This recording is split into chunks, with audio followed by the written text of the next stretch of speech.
वंदे मातरम दोस्तों हमारा आज का विषय उन लोगों के लिए है जो किन्हीं कारणों से, चाहे वो घर के कामकाज हों, बच्चों के काम हों या फिर ऑफिस में अत्यधिक काम की व्यवस्था के कारण पीठ में होने वाले दर्द से परेशान हैं। वो न जाने कितने पैसे खर्च कर चुके हैं इस दर्द से राहत पाने के लिए, लेकिन उन्हें आराम नहीं मिला। इसी सिलसिले में आज हम आपको मिलवाने जा रहे हैं हमारी योग एक्सपर्ट सुमन सैनी जी से, जो आपको बताएंगी कि किन आसनों द्वारा आपके पीठ का दर्द हमेशा के लिए ठीक हो जाएगा। चलिए आपको उनसे मिलवाते हैं।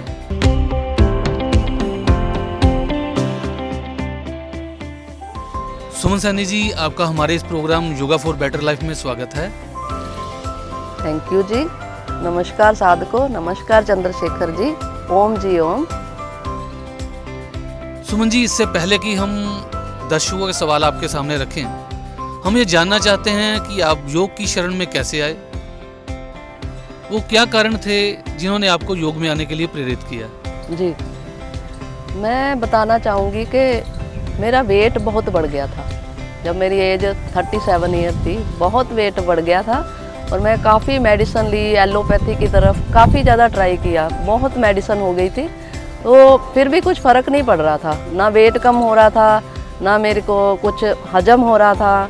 बहुत ज़्यादा प्रॉब्लम में थे, इवन के पानी भी हजम नहीं हो रहा था मुझे। तो इन बिटवीन मैंने योग की तरफ मेरा ध्यान गया और एक शिविर अटेंड किया मैंने हैदराबाद में। तब हम हैदराबाद में थे, वहाँ मैंने शिविर अटेंड किया। शिविर अटेंड करके मेरे को योग के फ़ायदे और मुझे अच्छा लगा शिविर अटेंड करके। फिर मैंने योग को अपनाया और मैंने योग सेंटर ज्वाइन कर लिया। उसके बाद मैंने योग को पूरी तरह से अपना लिया और तब से 98 से लेकर अब तक मैं योग कर रही हूँ और लगातार कर रही हूँ। बीच में मेरे हस्बैंड को ब्रेन हेमरेज हो गया था, तब मेरा स्टॉप हो गया। बीच में 3 साल का गैप आ गया और मेरा योगा और वॉकिंग सब स्टॉप हो गया। मेडिसिन तो मैं पहले ही छोड़ चुकी थी, कोई नहीं ले रही थी। तो हस्बैंड की बीमारी की वजह से मेरे को योग में गैप आ गया थोड़ा। गैप की वजह से फिर मुझे प्रॉब्लम हुई। फिर मैंने फिर से 3 साल का गैप डालकर वो थोड़ा स्टेबल हुए। उनको बोल नहीं पाते, चल नहीं पाते, तो उनको 24 आवर्स मेरी ज़रूरत थी, अभी भी है। लेकिन मैंने फिर अपने आप को 3 साल के बाद मैंने दोबारा से योग ज्वाइन किया और तब से मैं रेगुलर कर रही हूँ। अभी मुझे ऐसी कोई हेल्थ प्रॉब्लम कुछ खास नहीं है और मैं एलोपैथी मेडिसिन बिल्कुल नहीं लेती हूँ और योग से ही मैं खुद को ठीक, छोटी मोटी प्रॉब्लम हो जाए मैं योग से ही खुद को ठीक करती हूँ। योग से ही, योग ही मेरी मेडिसिन है, योग ही मेरी दिनचर्या है। सुमन जी, अब सवालों की तरफ आएँ तो जो सवाल हैं ज़्यादातर जैसे कि जो हाउसवाइफ्स हैं या वर्किंग वुमेन हैं, जो कि घर में भी काम करती हैं अपना और ऑफिस में भी काम करती हैं, जॉब करती हैं, तो उन्हें कमर दर्द की शिकायत अक्सर रहती है। उसे रिलीफ पाने के लिए वो कुछ समय के लिए एलोपैथी का सहारा लेती हैं, लेकिन उन्हें ये शिकायत रहती है कि उन्हें बार बार एलोपैथी का सहारा लेना पड़ता है और उन्हें रिलीफ नहीं मिलता, उससे परमानेंट रिलीफ नहीं मिलता। क्या योग में कुछ ऐसे आसन या कोई प्राणायाम हैं जिनके द्वारा उनका कमर का दर्द जो है हमेशा के लिए चला जाए? एलोपैथी परमानेंट इलाज नहीं है। एलोपैथी में थोड़ी देर के लिए आराम मिलता है और दर्द हमेशा के लिए जाता नहीं है, ठहर जाता है, रुक जाता है उस समय कुछ देर के लिए। फिर आप मेडिसिन बंद कर देंगे, फिर दर्द होगा। योग के द्वारा हम इस दर्द को परमानेंट ख़त्म कर सकते हैं। उसके लिए यम नियम का पालन करना बहुत ज़रूरी होता है। ये नहीं है कि योग से कोई जादू हो जाता है या कोई पेन किलर है, हम योग किया और ठीक हो गया, ऐसा नहीं। पूरे यम नियम का पालन करना पड़ता है और रेगुलर लाइफस्टाइल में उसको अपनाना पड़ता है। जैसे पानी पीना ज़रूरी है, सांस लेना ज़रूरी है, वैसे ही योग डेली लाइफ में बहुत ज़रूरी है। उसको परमानेंट अपनी लाइफ का एक हिस्सा बनाएं, दिनचर्या का हिस्सा बनाएं, तब आपको वो परमानेंट आपके सारे दर्द दूर हो जाएंगे। सुमन जी, जैसे कि हमने कहा कि जो वर्किंग वुमेन हैं या हाउसवाइफ्स हैं जिन्होंने कभी योग नहीं किया या थोड़ा बहुत जानकारी है उन्हें, तो उन्हें अपनी दिनचर्या योग के लिए मान लीजिए तैयारी कैसे करनी चाहिए? सबसे पहले तो सुबह उठने का एक नियम, एक फिक्स टाइम होना बहुत ज़रूरी है। जब हम एक फिक्स टाइम रख लेते, 5 बजे उठना है, 4 बजे उठना है, डेली उसी टाइम पर आप जागे, एक रूटीन बना लें। कुछ दिनों के लिए अलार्म लगाकर उठे, फिर अपने आप ही धीरे धीरे बॉडी वैसे ही आपकी हैबिचुअल हो जाती है। आप उसी टाइम पे डेली आपकी आँख खुल जाती है। लेकिन नियम बनाना बहुत ज़रूरी है। अर्ली मॉर्निंग जागे, अपना दिनचर्या से अपना फ्रेश होएं और डेली एक्सरसाइज करें, डेली योगा करें, तो आपकी बॉडी खुद ब खुद उसी लेवल पे आ जाएगी। आपकी दर्द, छोटी मोटी दर्द तो आपका पता भी नहीं चलेगा। आपकी 70% आपकी छोटी मोटी बीमारियां आपकी बिना किसी मेडिसिन के योग करने से ही वो सॉल्व हो जाएंगी। जैसा कि चंद्रशेखर जी आपने कहा था कि जैसे महिलाओं को कमर दर्द की प्रॉब्लम होती है, व्यस्तता इतनी रहती है, घर का बाहर का काम करते हुए, बच्चों को संभालते हुए, नेचुरली है कि उनको पीठ दर्द होगा ही होगा। एलोपैथी की तरफ भागते हैं, लेकिन वो परमानेंट इलाज नहीं होता। कुछ आसन ऐसे हैं जो मैं आपको बताती हूँ कि मरकट आसन करेंगे कमर दर्द ठीक रहेगा, लेकिन यम नियम अपनाना पड़ेगा। डेली रूटीन में योग को लाना पड़ेगा। मरकट आसन करें, भुजंग आसन करें, इससे आपका कमर दर्द धीरे धीरे धीरे धीरे ठीक हो जाएगा, ठीक होना शुरू हो जाएगा, धीरे धीरे ख़त्म हो जाएगा। डेली रूटीन में योग को अपनाएं। यहाँ पे कुछ आसन मैं अभी आपको बताया, मरकट आसन, भुजंग आसन, इससे आपका कमर दर्द ठीक हो सकता है। बस थोड़ा ध्यान रखना पड़ता है कि पीछे कौन झुकेगा, आगे कौन झुकेगा। अगर किसी को सर्वाइकल की प्रॉब्लम है वो गर्दन से नहीं झुकाएंगे, किसी को हर्निया की प्रॉब्लम है वो पीछे नहीं झुकेंगे, किसी को कमर दर्द बहुत ज़्यादा प्रॉब्लम है, सीवियर प्रॉब्लम है, बहुत मेडिसिन ले रहे हैं, तो वो पूरा नीचे आगे तक नहीं झुकेंगे। बस इन चीज़ों का ध्यान रखते हुए आपने योग क्रियाएं करनी है और अपने आप को ठीक करना है। सुमन जी, क्या हमारे दर्शकों को आप इन आसनों की डेमोन्स्ट्रेशन करके दिखाएंगी? जी ज़रूर, ज़रूर करके दिखाऊंगी। हमारा पहला आसन है पीठ दर्द के लिए भुजंग आसन। ऐसे जैसे मैं लेटी हूँ, पेट के बल ऐसे लेट जाएं, हाथों को यहाँ रखें मुख के आजू बाजू, और सांस लेते हुए धड़ को ऊपर उठाएंगे, बाजू को फोल्ड नहीं करेंगे।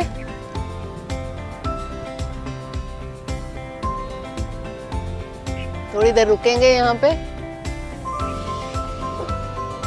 सांस छोड़ते हुए वापस। इसका दूसरा आसन, पैरों में थोड़ा फासला देंगे, सांस लेते हुए ऊपर, आकाश की तरफ देखेंगे,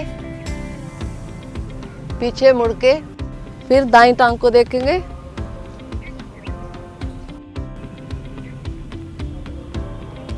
सांस छोड़ते हुए वापस, फिर पीछे मुड़ के बाईं तरफ बाईं टांग को देखेंगे, सांस छोड़ते हुए वापस। पोजीशन, दोनों टांगे मिला लें, पूरन भुजंगासन। दोनों हाथों को गर्दन के नीचे लाएंगे, सांस लेते हुए पूरी बाजू खोल देंगे, ऊपर आकाश की तरफ देखेंगे,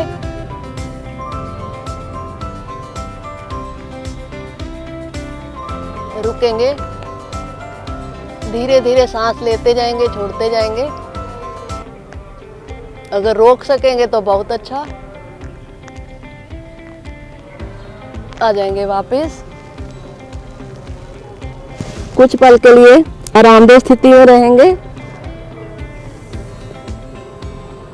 एक आसन करने के बाद कुछ पल के लिए आराम बहुत जरूरी होता है, सांसों को साथ साथ करने के लिए। पीठ दर्द के लिए एक और आसन लाभकारी, धनुरासन करेंगे।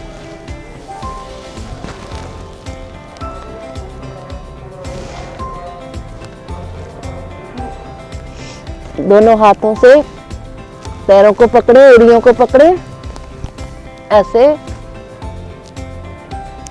आगे से धड़ उठाएंगे ऊपर, पूरे धनुर की तरह।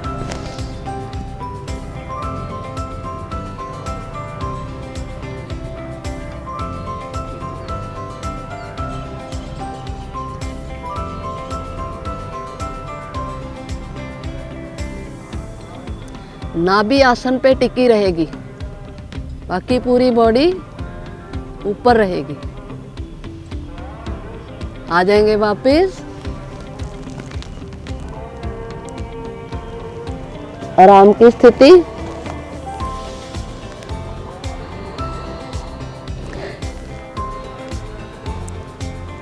पीठ के बल आएंगे।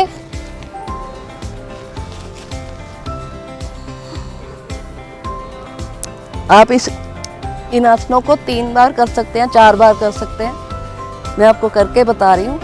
पीठ के बल आ जाए। मरकट आसन, दोनों बाजू को फैला लें कंधों की साइड पे,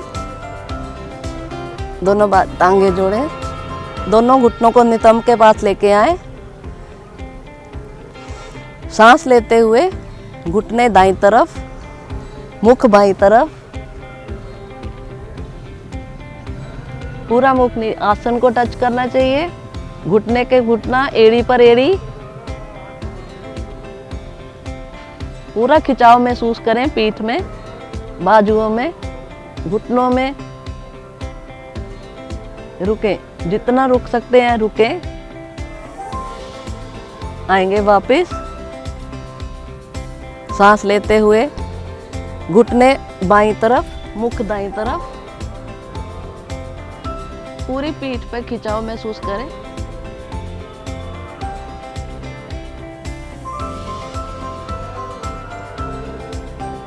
कुछ देर रुकना जरूरी है, मैं तो आपको करके बता रही हूँ। आ जाएंगे वापस। मरकट आसन का दूसरा पोज। पैरों में थोड़ा फासला दें। घुटने दाईं तरफ, मुख बाईं तरफ, एड़ी पे घुटना टच करें, पूरा खिंचाव महसूस करें। रुके, पूरा खिंचाव, पूरी पीठ पर पूरा खिंचाव महसूस करें। आ जाएंगे वापस। दूसरी तरफ, घुटने बाईं तरफ, मुख दाईं तरफ,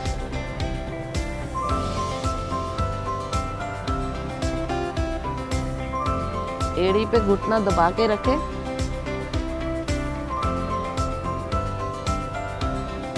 आ जाएंगे वापस। थोड़ा गति दें, दाईं तरफ बाईं तरफ।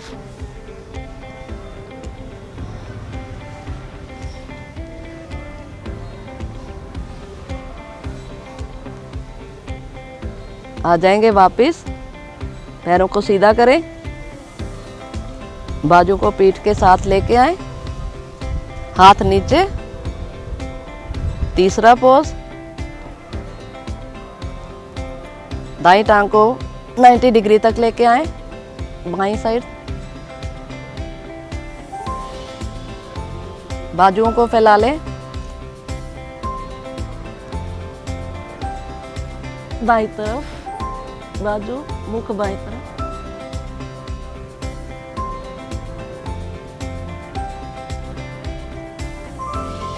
रुके, हो सके तो पैर के अंगूठे को हाथ से पकड़े, लेकिन अपनी शारीरिक क्षमता अनुसार ही करें। बॉडी के साथ कोई जबरदस्ती नहीं। आ जाएंगे वापस। दूसरी टांग 90 डिग्री, दाईं तरफ, मुख बाईं तरफ। पैर के अंगूठे को हाथ से पकड़ने की कोशिश करें।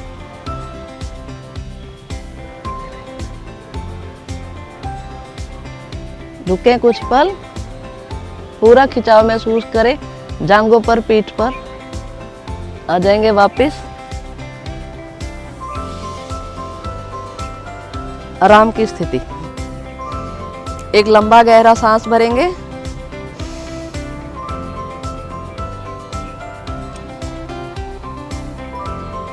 फिर एक बार लंबा गहरा सांस।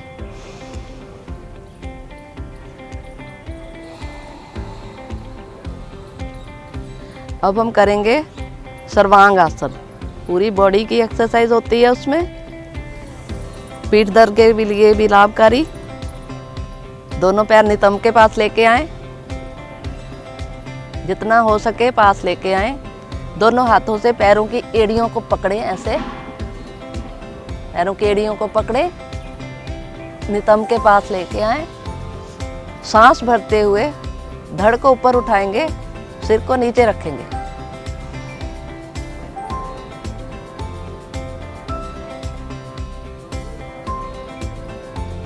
यहाँ पर रुककर आप कपालभाति भी कर सकते हैं। धीरे धीरे सांस लेते जाएं, छोड़ते जाएं।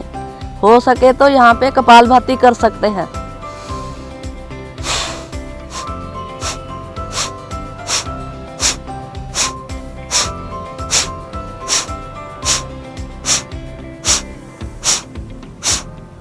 आ जाएंगे वापस,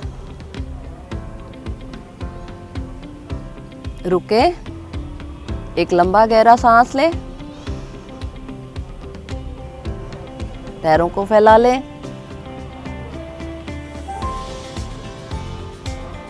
कुछ पल के लिए आराम की स्थिति में रहें।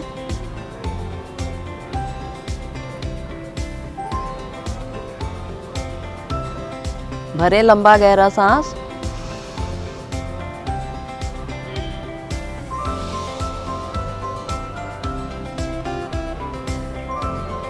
फिर एक बार लंबा गहरा सांस भरें, धीरे धीरे सांस छोड़ें।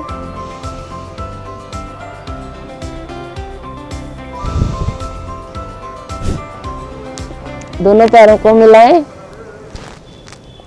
दोनों हाथों को नितंब के पास पैर नीचे लेके जाएं, टांगों के नीचे रखें।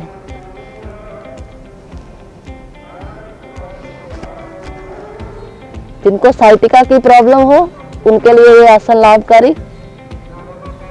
सांस लेते हुए दाईं टांग को ऊपर उठाएंगे,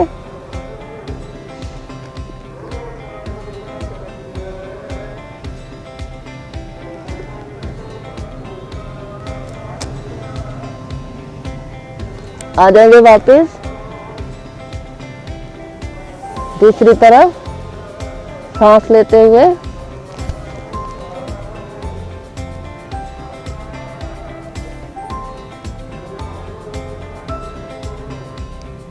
आ जाएंगे वापस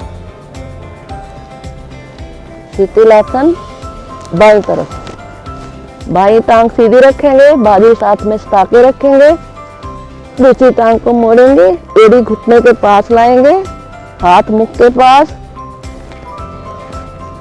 नासिका आसन को टच करती हुई दाईं तरफ से सांस लेंगे, सांस छोड़ेंगे।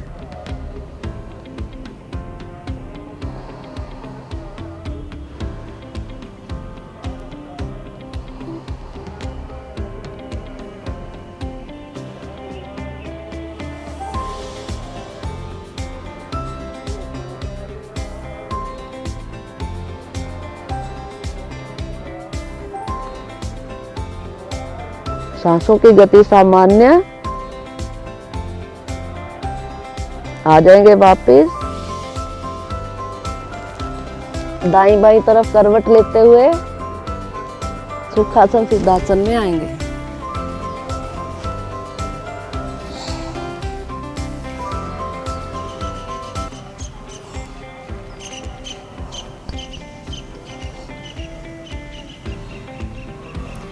मुख पर प्रसन्नता के भाव, ध्यान आज्ञा चक्र पर, आंखें बंद। सुमन सैनी जी, आपने हमारे दर्शकों को इतने बड़ी आसनों के बारे में बताया और उनकी डेमोन्स्ट्रेशन करके भी दिखाई। हम आशा करते हैं हमारे दर्शकों ने इसका लाभ लिया होगा जी।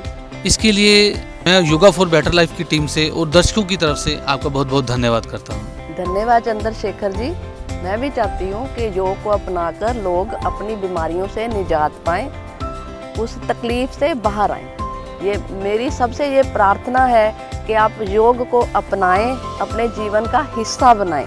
दोस्तों, अगर आप हमारे चैनल पर पहली बार आए हैं और आपको हमारा ये प्रयास अच्छा लगा हो तो हमारे चैनल को लाइक और सब्सक्राइब कर दें ताकि हमारे आने वाले प्रोग्राम के नोटिफिकेशन आपको मिलते रहें। वंदे मातरम।